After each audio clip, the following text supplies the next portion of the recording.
Perú. La Comisión Internacional de Derechos Humanos se reunió con Boluarte. La Comisión Interamericana de Derechos Humanos se reunió con la presidenta. El organismo recibió información de parte de la mandataria sobre el contexto actual del país. Antes de partir, el viernes, sostendrán otros encuentros con víctimas y familiares de diferentes regiones. En las últimas horas, hubo al menos un muerto y más de 43 heridos en enfrentamientos con piedras, gases lacrimógenos y armas de fuego.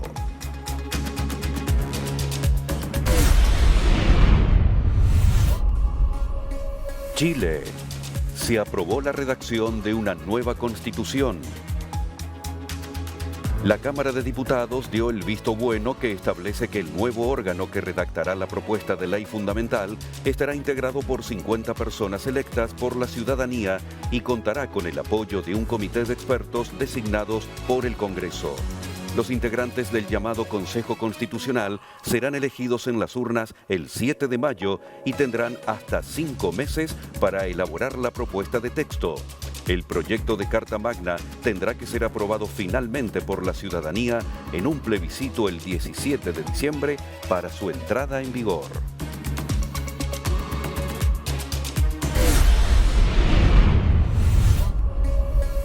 Brasil. Lula. Los responsables serán encontrados y castigados. El mandatario ha lamentado que Bolsonaro siga negando su derrota en las elecciones y que eso haya servido a un grupo de chiflados a cometer los actos violentos. Por otra parte, el ministro de Justicia anunció avances en la investigación que les permitieron identificar a los posibles contratistas del centenar de autobuses que llegaron al Distrito Federal el último fin de semana con estos simpatizantes.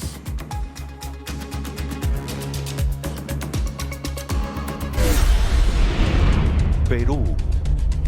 La Comisión Internacional de Derechos Humanos se reunió con Boluarte. Cusco es el epicentro de las protestas. Los enfrentamientos con piedras, gases lacrimógenos y armas de fuego dejan al menos un muerto y más de 43 heridos. Un manifestante falleció este miércoles en la ciudad de Cusco tras un enfrentamiento con fuerzas del orden durante las protestas que reclaman la renuncia de la presidenta del Perú, Dina Boluarte, anunció la Defensoría del Pueblo. La policía tiene un detenido. Lamentamos que enfrentamientos en Cusco hayan originado fallecimiento del presidente de comunidad de Ansaya, Urinsaya, Collana de Anta, Remo Candia Guevara, indicó la Defensoría en Twitter. Demandamos una investigación inmediata para dar con los responsables del deceso y proceder a la sanción respectiva, agregó. Desde temprano, manifestantes protestaron en el exterior del aeropuerto Alejandro Velasco Astete, pero la Policía Nacional resguardó las instalaciones con tanquetas y equipos antidisturbios.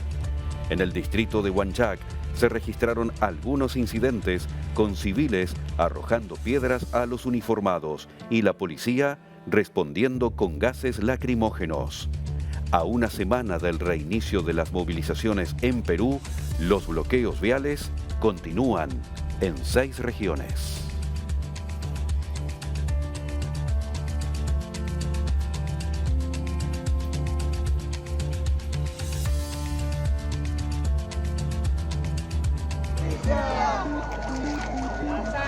Velatorios masivos para los fallecidos en las protestas en Perú.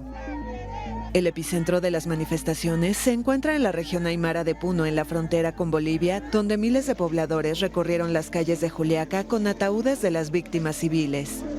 Solo entre lunes y martes, las manifestaciones dejaron 17 muertos civiles y un policía quemado dentro de su patrulla. Nos están matando, pueblo de Juliaca. Estamos muriendo, queremos toda justicia, queremos. En la procesión se multiplicaban escenas de rabia y dolor de allegados que prometían seguir la lucha hasta conseguir la renuncia de Dina Boluarte, cuyo gobierno consideran ilegítimo. Estamos pidiendo renuncia de Dina Boluarte, después cierre del Congreso. Estamos pidiendo nueva constitución. En medio de la tensión social, la Fiscalía abrió el martes una investigación por presunto delito de genocidio a la presidencia de Dina Boluarte, que impuso un toque de queda en la región andina de Puno para frenar las manifestaciones violentas. Perú declaró duelo nacional el miércoles en honor a los muertos de la región de Puno. Al mismo tiempo, una misión de observación de la Comisión Interamericana de Derechos Humanos llegó a Lima para evaluar la situación en un mes de protestas que dejan al menos 40 muertes y se extienden a otras zonas como la capital turística Cusco.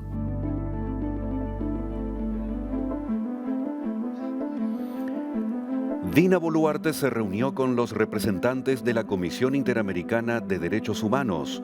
La mandataria recibió al primer vicepresidente del organismo, Stuardo Ralón, y el comisionado Joel Hernández, quienes recibieron información del contexto actual en Perú. Según la presidencia, Boluarte, quien estuvo acompañada de la canciller Ana Cecilia Gervasi y el ministro de Justicia y Derechos Humanos José Tello, ratificó el apoyo de su gobierno a la CIDH para que cumpla su labor de esclarecer los hechos de violencia ocurridos en el país. Además, reafirmó su compromiso de seguir promoviendo el diálogo y la paz social. La Comisión Internacional de Derechos Humanos, que condenó las muertes en las inmediaciones del aeropuerto de Juliaca del departamento de Puno, así como otras decenas de personas heridas, inició su visita de observación desde este miércoles y la extenderá hasta mañana. Según la comisión, los representantes sostendrán otros encuentros con víctimas y familiares en Lima, Ica y Arequipa. Comentarles que la Comisión Interamericana ha iniciado ya su visita de trabajo. En estos 3 días estaremos verificando la situación de derechos humanos. La idea es tener la escucha más amplia posible de todas las voces, y el primer mensaje que quiero enviar es pues solidaridad a los familiares de víctimas. Lamentamos la pérdida de vidas que han existido en estos días en Perú. Un congresista peruano propone expulsar del país a los embajadores de Colombia y Bolivia. Ernesto Bustamante, legislador de Fuerza Popular, afirmó que existen factores externos que estarían obstaculizando la agenda de trabajo del gabinete ministerial liderado por Alberto Otárola. Debemos hacer lo mismo que se hizo con México, declarar personas no gratas a los embajadores de Colombia y Bolivia, puesto que sus presidentes han y están todavía interfiriendo en asuntos internos del país, manifestó el parlamentario.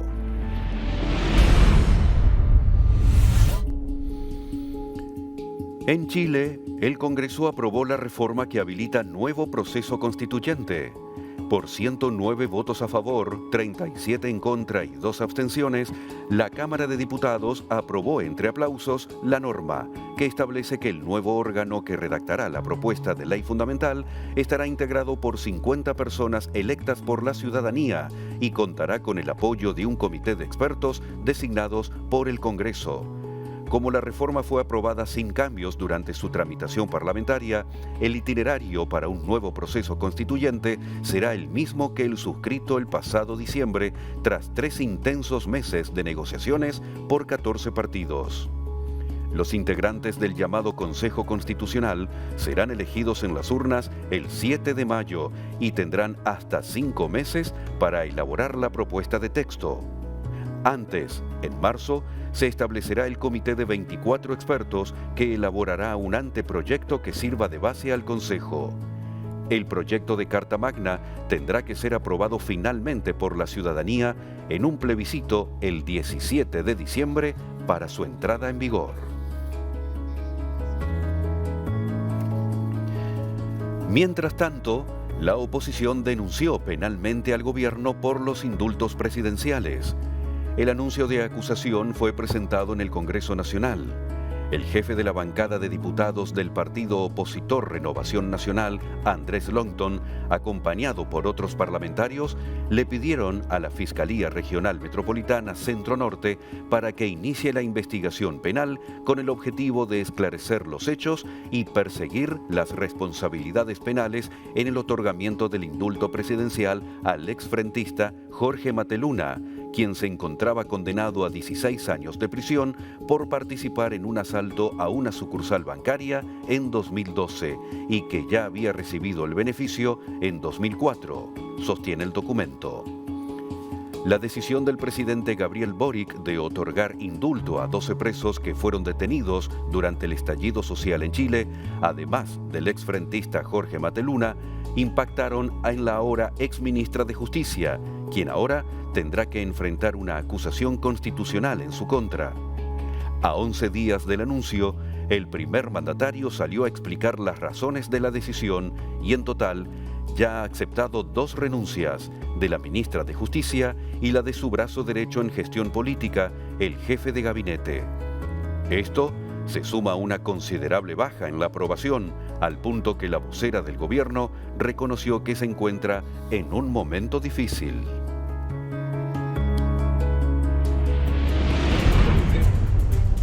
Brasil. Lula. Los responsables serán encontrados y castigados. El mandatario recientemente electo se mostró severo en su postura sobre los castigos que se impondrán a este grupo de bolsonaristas radicales que a una semana de su llegada al poder invadieron el Palacio Presidencial, el Congreso y la Corte Suprema en Brasilia.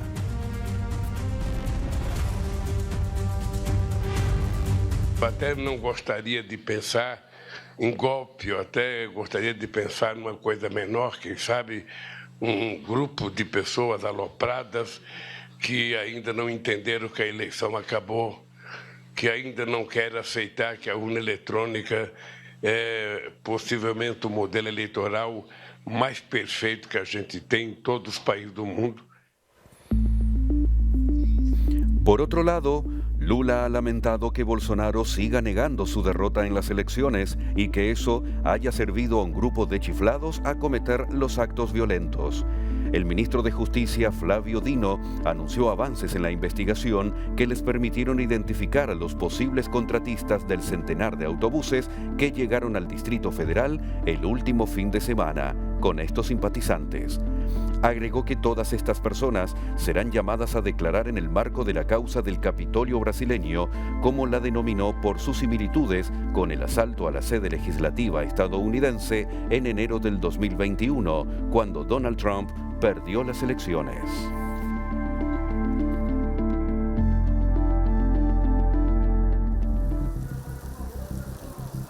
El gobierno de Brasil redobló la seguridad en Brasilia ante el anuncio de seguidores del expresidente Jair Bolsonaro de regresar a las sedes de los poderes públicos. 3 días después de que violentas protestas arrasaran el Congreso, la Corte Suprema y la Presidencia. El fuerte operativo de seguridad fue accionado para resguardar la explanada de los ministerios, pero ningún manifestante se presentó en la primera hora de la convocatoria prevista para el miércoles a las 6 de la tarde.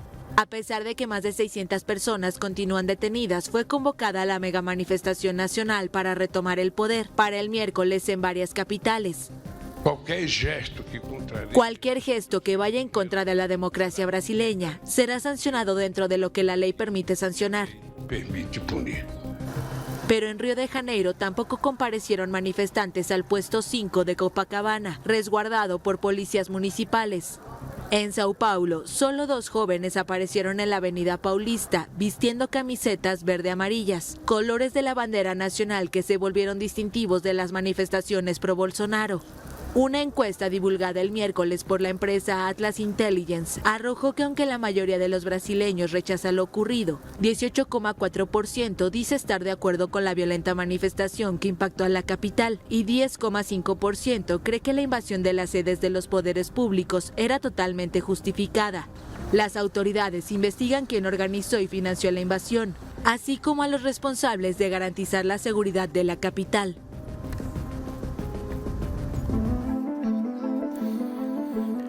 La Fiscalía de Brasil pide investigar a diputados por actos antidemocráticos.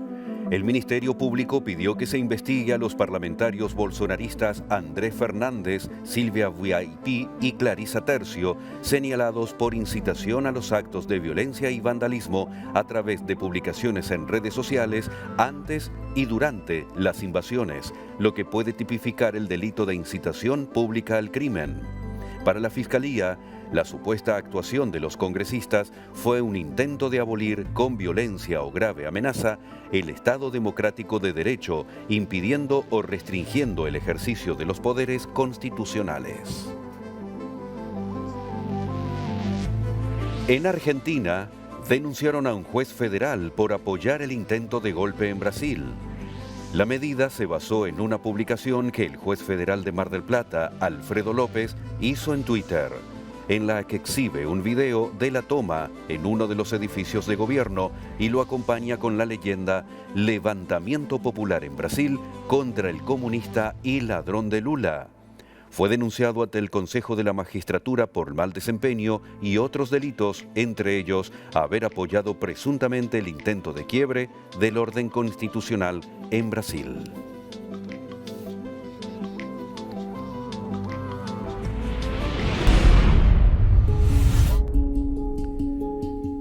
En Bolivia, suspendieron la audiencia de apelación de Luis Fernando Camacho. La Justicia de La Paz decidió suspender la audiencia virtual por el cese de funciones de una vocal de la sala. La defensa de Camacho solicitó un nuevo sorteo de tribunal. El proceso se retomará hasta que el juzgado aclare la situación y fije una nueva fecha. Los abogados de Camacho solicitaron la apelación para tratar de que su defendido sea juzgado en libertad.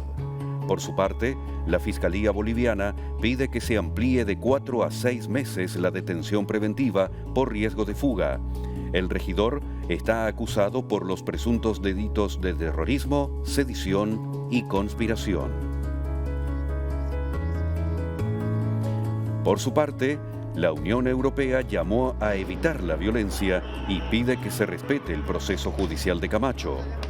El bloque continental pidió evitar cualquier paso que inflame la violencia y espera que se respete el debido proceso judicial en el caso del gobernador de Santa Cruz, Luis Fernando Camacho, detenido y encarcelado por su papel en las violentas manifestaciones y protestas en 2019 que acabaron con la salida del país del entonces presidente Evo Morales. Un portavoz de la Unión Europea ha explicado que la diplomacia comunitaria y los 27 siguen de cerca la situación del gobernador de Santa Cruz y uno de los principales opositores al movimiento al socialismo fundado por Morales y al que pertenece el actual presidente Luis Arce. Asimismo, denuncian ataques a la prensa durante la cobertura de las manifestaciones a favor y en contra de Luis Fernando Camacho. La Defensoría del Pueblo de Bolivia censuró las agresiones a los trabajadores de la prensa que cubren las distintas manifestaciones y demandó al Estado celeridad en las investigaciones. La entidad defensora de los derechos humanos también exige al Estado que ejerza su obligación de investigar de oficio, identificar y sancionar a los responsables de estos hechos que atentan contra la libertad de información.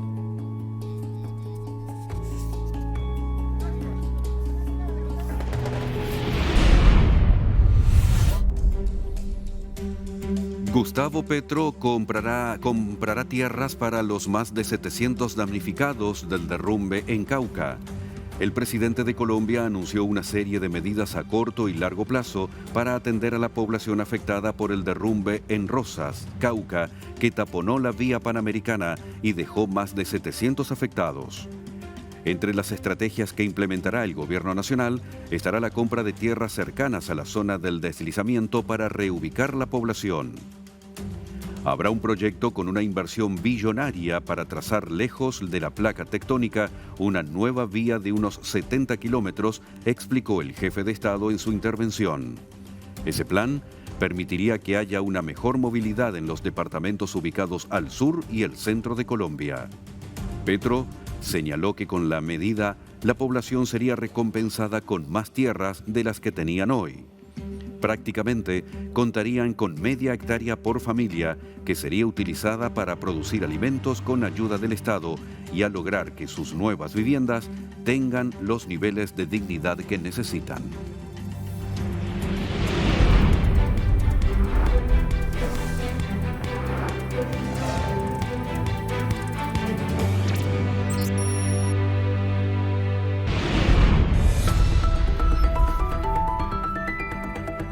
Estas son las noticias económicas más importantes del día.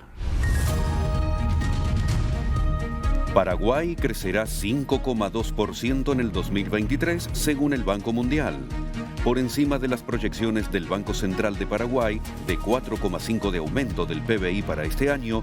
El Banco Mundial estima que ese país alcanzará una tasa de crecimiento de 5,2% en este 2023 y de 4,2% para el 2024. El organismo multilateral mejoró así en 0,5 puntos porcentuales la estimación de crecimiento económico para el presente año a partir de la proyección que había lanzado en junio pasado. En cuanto al 2022, el Banco Mundial sostiene que Paraguay tuvo una caída de 0,3% en su PBI, a diferencia del crecimiento del 0,2% que contempla el gobierno paraguayo. De cumplirse estos resultados previstos para el 2023, Paraguay será la excepción en medio de un escenario complejo a nivel regional y mundial en materia económica, ya que crecerá a tasas bastante elevadas en comparación con los demás países de América del Sur.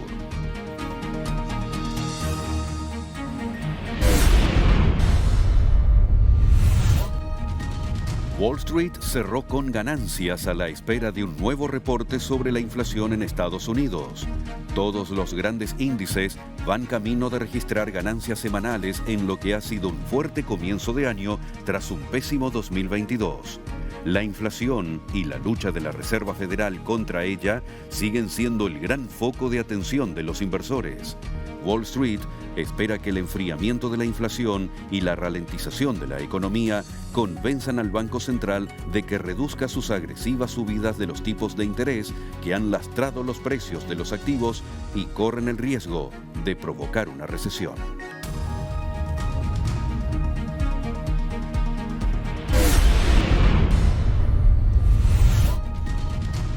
Ecuador.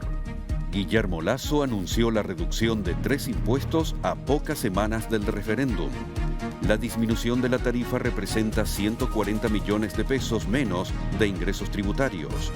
El presidente de Ecuador anunció esta medida con el propósito de contribuir a la economía del país. Los impuestos cuyas tarifas disminuirán son el impuesto al valor agregado durante 4 feriados nacionales, el impuesto a la salida de divisas con una reducción paulatina durante todo el año y el impuesto a los consumos especiales. Sobre el impuesto al valor agregado, la tasa disminuirá del 12 al 8% durante los feriados de Carnaval en febrero, Semana Santa en abril, Día de los Difuntos en noviembre y en el Día de Asueto por Independencia de Cuenca, también en noviembre.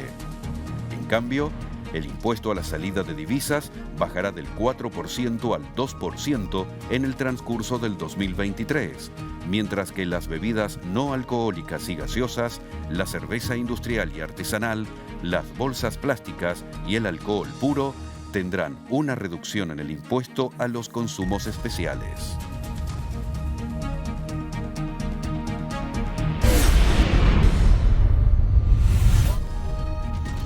El peso mexicano registró su mejor precio frente al dólar desde 2020, menos de 19 pesos por unidad. De acuerdo con el recorte realizado el miércoles 11 de enero de 2023, el peso nacional cerró con un precio de 18 pesos 94 centavos frente al dólar, algo que no sucedía desde febrero de 2020, unos meses antes de la pandemia. La cifra supuso un cambio favorable del 0,5% frente a los 19 pesos mexicanos con 6 centavos que se promediaron al cierre de la jornada anterior. Si consideramos los datos de la última semana, el dólar estadounidense acumula una bajada del 0,89%. Por ello, desde hace un año, acumula una disminución del 5,2%.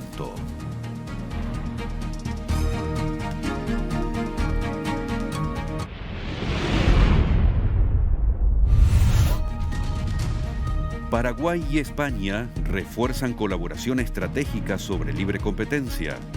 El convenio firmado por la Comisión Nacional de los Mercados y la Competencia de España y la Comisión Nacional de la Competencia de Paraguay se firmó con el fin de reforzar la colaboración del área entre ambos países. Los titulares de los dos organismos han demostrado que están comprometidos con la promoción y defensa de la competencia, así como también en el buen funcionamiento de los mercados español y paraguayo.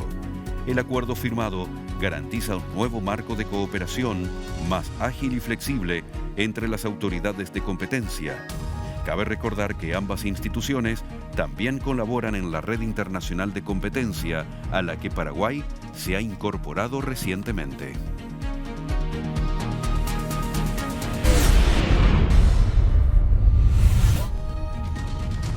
El Salvador aprueba la ley de emisión de activos digitales. Se trata de una iniciativa enviada por el presidente del país centroamericano, Nayib Bukele, en noviembre del año pasado al Parlamento. Antes de llegar al Pleno por su votación final, la normativa fue aprobada por la Comisión de Economía de la Asamblea Legislativa. Desde septiembre de 2021, El Salvador tiene como moneda de circulación legal al Bitcoin, como parte de la apuesta económica de Bukele para el país centroamericano. La normativa tiene por objeto establecer el marco legal que otorgue certeza jurídica a las operaciones de transferencia a cualquier título de activos digitales que se utilicen en las emisiones de ofertas públicas realizadas en el territorio de El Salvador.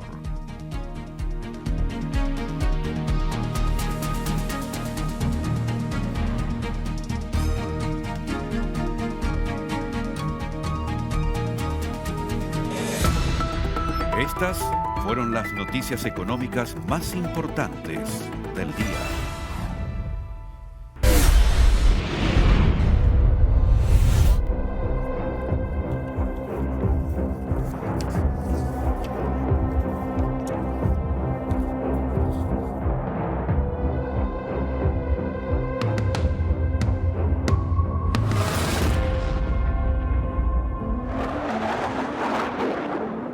Intensos combates en la ciudad ucraniana de Soledar. Fuerzas rusas y ucranianas disputaban el miércoles el control de esta localidad en el este de Ucrania, que las tropas rusas intentan conquistar desde hace meses. El Ministerio de Defensa ruso afirmó que la pelea continuaba, contradiciendo declaraciones del grupo paramilitar ruso Wagner, que más temprano reivindicó la conquista de Soledar. Unidades aerotransportadas bloquearon Soledar desde el norte y el sur de la ciudad. La Fuerza Aérea Rusa está atacando bastiones del enemigo. Equipos de asalto están luchando en la ciudad. Si las fuerzas rusas conquistan Soledar, significaría una victoria militar simbólica para Moscú, después de varios reveses en el terreno desde septiembre. El ejército ucraniano negó que la ciudad haya caído y el consejero de la presidencia, Mikhailo Podolyak, afirmó a la AFP que las batallas de Soledar y la vecina Bakhmut son las más sangrientas desde el inicio de la invasión rusa en febrero de 2022. Podolyak insistió en los pedidos de Kiev para que sus aliados occidentales le suministren misiles de largo alcance para poder ganar la guerra.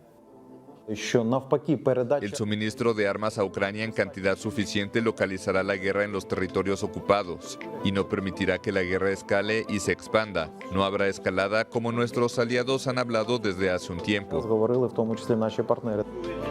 Polonia se dijo dispuesta a entregar a Ucrania 14 tanques Leopard durante una reunión de los presidentes de Polonia, Andrzej Duda, y de Lituania, Gitanas Nausėda, con el mandatario ucraniano Volodymyr Zelensky en la ciudad de Leópolis. Ucrania ya utiliza los temidos sistemas estadounidenses HIMARS de 80 kilómetros de alcance y acaba de recibir su equivalente francés, los lanzamisiles LRU de 70 kilómetros de alcance, pero reclama ahora los misiles estadounidenses ATACMS que llegan a 300 kilómetros. Kiev asegura que si consigue estas armas no será para atacar el territorio ruso, sino para destruir la infraestructura militar rusa en Ucrania.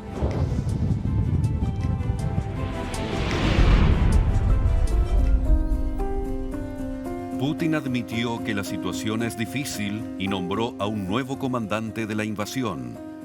Valery Gerasmov releva al general Sergei Surovikin, quien fue el que recomendó en noviembre la retirada rusa del norte de la región ucraniana de Kherson, considerado el peor revés sufrido por las tropas rusas en el conflicto. Por orden del ministro de Defensa, Sergei Shoigu, Surovikin ejercerá a partir de ahora el cargo de subjefe de la agrupación conjunta de tropas en la zona de la operación militar especial. El motivo del nombramiento de Gerasimov es la ampliación de la magnitud de los objetivos a cumplir y la necesidad de la organización de una cooperación más estrecha entre las diferentes tropas del ejército ruso.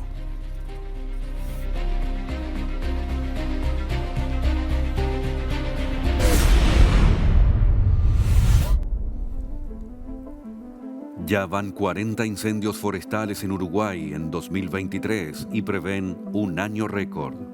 En todo el territorio uruguayo existe un despliegue importante tanto de la Dirección Nacional de Bomberos, gobiernos departamentales, Fuerzas Armadas y empresas forestales, entre otras organizaciones, para trabajar en el control de los incendios.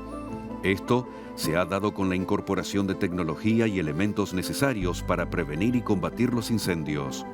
Entre ellas, el uso de cámaras inteligentes y drones para detectar focos ígneos, pero también para evitar su generación.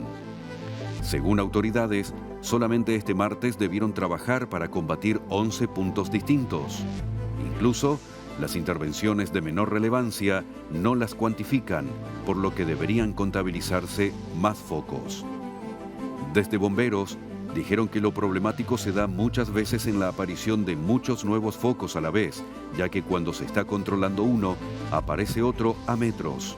En ese sentido, los bomberos pidieron más personal, ya que realizan 240 horas semanales en lugar de las 192, que son las que cobran, y nadie se hace responsable por ello.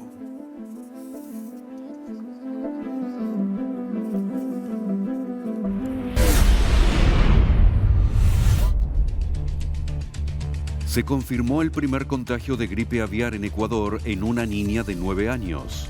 Los expertos del Ministerio de Salud aseguraron que el consumo de carne y huevos de pollo no representa una amenaza para la salud humana. La gripe aviar, también llamada gripe avícola o influenza aviar, hace referencia a una enfermedad infecciosa viral que afecta a las aves, aunque puede infectar a una variedad de mamíferos, incluidos los humanos, cerdos y gatos domésticos.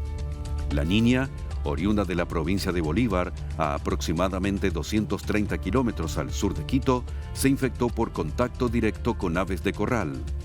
Las aves habrían sido portadoras del virus y vehículo de contagio de la niña, que en este momento se encuentra estable en el Hospital Pediátrico Vaca Ortiz de Quito. La cartera de Sanidad también señaló que junto con la Agencia de Regulación y Control Fito y Zoosanitario establecieron oportunamente el cerco epidemiológico de las personas y los animales en las áreas de eventual exposición y contagio de este caso.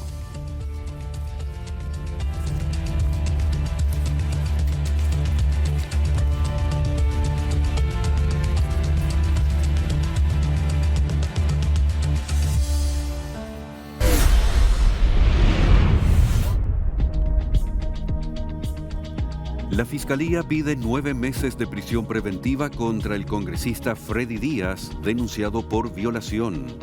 La audiencia se realizará este jueves tras el pedido de la fiscal suprema Zoraida Ábalos. En la víspera, el Pleno del Congreso rechazó inhabilitar al legislador. El caso de Díaz se conoció a finales de julio, cuando una trabajadora del legislativo lo denunció por violación sexual en un acto que habría cometido en las oficinas parlamentarias. En su requerimiento de prisión, la fiscal Ábalos alerta de la existencia de fundados y graves elementos de convicción que vinculan al imputado con la comisión del delito atribuido, como videos, testimonios, el acta policial y las pericias ordenadas posteriormente por la Fiscalía. En ese marco, Freddy Díaz confía en que rechazarán el pedido de prisión preventiva. Tengo una denuncia, cualquiera la puede tener, sostuvo el legislador, que también afirmó que no le parece razonable el pedido de su inhabilitación por 10 años para el ejercicio de la función pública.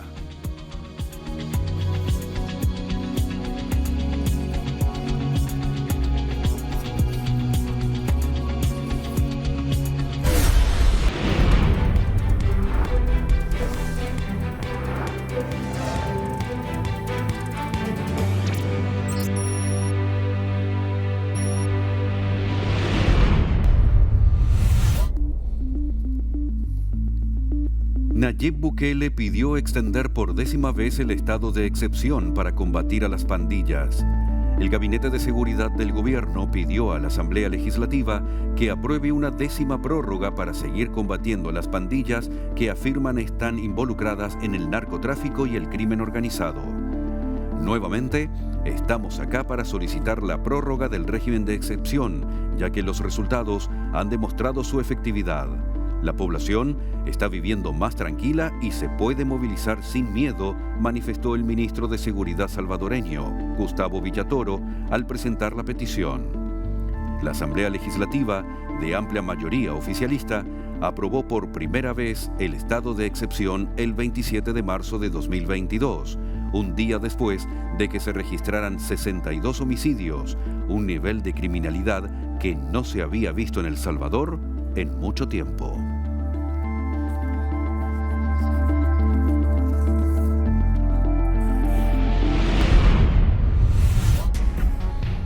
Tras el robo de su imprenta, el diario La Prensa de Nicaragua llevará su denuncia del régimen de Ortega a organismos internacionales. El régimen sandinista se apropió de su edificio y maquinarias, encarceló a 3 de sus directivos y a 2 trabajadores y obligó a toda su redacción a marchar al exilio por la persecución que inició en su contra. Ahora anunció que comenzará a utilizar su rotativa. El régimen nicaragüense ha emprendido una persecución implacable contra el diario más antiguo de Nicaragua, que ha derivado en la toma militar de sus instalaciones y equipos, el encarcelamiento de 3 de sus directivos y 2 de sus trabajadores, y que su redacción completa se fuera al exilio para preservar su libertad y poder seguir informando a través de su plataforma digital. Este lunes, La Prensa denunció que el régimen de Daniel Ortega empezará a usar su histórica rotativa y su imprenta comercial como propia, acción que el periódico calificó de robo.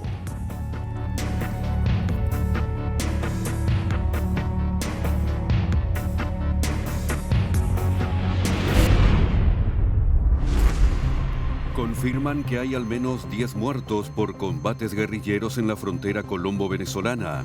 Sin especificar el número de fallecidos, la Estatal Defensoría del Pueblo comunicó el hallazgo de varios cadáveres de hombres que habrían muerto en combates el lunes y martes en el municipio de Puerto Rondón, cercano a la línea limítrofe.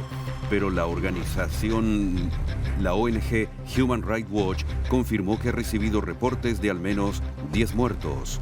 Allí, los rebeldes del Ejército de Liberación Nacional se enfrentan a sangre y fuego contra disidentes de las Fuerzas Armadas Revolucionarias de Colombia que no se acogieron al acuerdo de paz de 2016. La confrontación aumenta la incertidumbre de la población y ha generado el confinamiento de las familias que habitan algunas zonas rurales de Puerto Rondón, aseguró la entidad que protege los derechos humanos.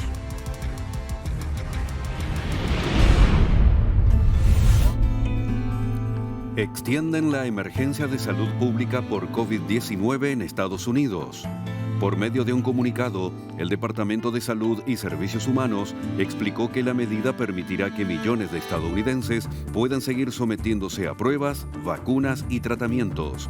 La emergencia fue declarada por primera vez el 27 de enero de 2020, cuando empezó la pandemia del coronavirus, y ha sido renovada cada trimestre desde entonces. La norma anterior había sido aprobada el pasado 13 de octubre de 2022 e iba a vencer esta semana. En este sentido, las autoridades estadounidenses instaron a la población a actualizar su esquema de vacunación para ganar inmunidad contra la variante Omicron.